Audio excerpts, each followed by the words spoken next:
Students, अपनी पिछली class में हमने चतुर्थः पाठः नीति श्लोका के अर्थों को समझा था और अब मुझे उम्मीद है कि आप सबको श्लोक समझ में आ गया होगा।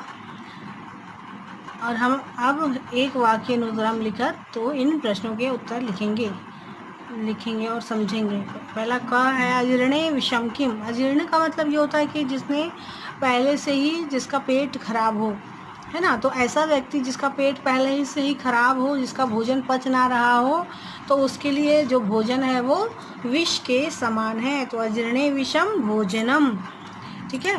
फिर ख है दारिद्र्यम कुत्र नास्ति। गरीबी कहाँ नहीं रहती। गरीबी जो रहती है वो जहाँ पर उद्योग, जो श्रम करने वाला व्यक्ति रहता है उसके पास गरीबी नहीं रहती है। दारिद्र्यम उद्योगे नास्ति। फिर तीसरा है मानवः नित्यम किम विचिंतयेत। मानव को निरंतर क्या चिंता करनी चाहिए।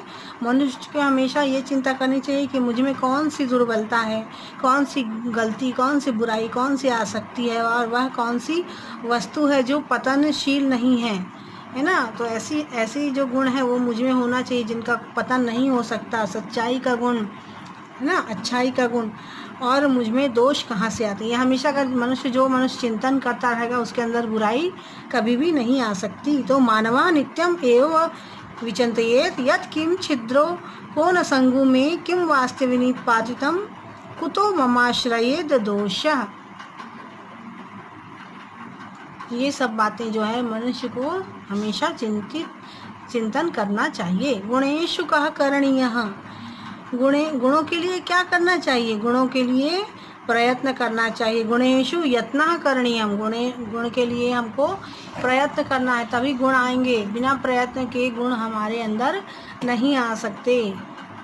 फिर छठवां है अनाभ्यासे किम विषम। अभ्यास के अभाव में क्या विष हो जाता। अभ्यास के अभाव में जो शास्त्र है, जो हमारा ज्ञान है, वह विष के समान हो जाता है। क्योंकि जब हम अभ्यास नहीं करते हैं निरंतर तो हमारे गुण जो है वो धीरे धीरे हम अपनी विद्या भूलते जाते हैं, ठीक है। तो अभ्यासे शास्त्रम विषम, अनाभ्यासे शास्त्रम विषम। फिर श्लोकान यथा योग्यम योजयत। ये आपका है सही संबंध जोड़ो है। तो आप मृत्यु माँ पद्यते मोहात, तो इसमें आएगा सत्येना पाद्यते अमृतम। मोह से मृत्यु आती है और सत्य से अमृता की ओर जाते हैं। गुणेषु प्रेताम यत्नः, इसमें आएगा किमा टौपे प्रयोजनम। जिसके अंदर गुण नहीं है उसको कितना भी आप सजाओ तो उसका कोई अर्थ नहीं होता। अनाभ्यासे विषम शास्त्रम अजीर्णे भोजन। जिस तरह बिना अभ्यास के शास्त्र जो है वो विष के समान हो जाता है, मतलब हम भूल जाते हैं। उसी तरह से जो भरा हुआ पेट है जो भोजन से, उसके लिए और भोजन जो करना है वो विष के समान होता है। अमृतम राहवे मृत्यु विषम शंकर भूषणम। जो राहु के लिए जो मृत्यु है, अमृत भी है, वो मृत्यु के समान होती है। परंतु जो शंकर के लिए सर्प है, जो विष है, वह भी आभूषण के समान होता है।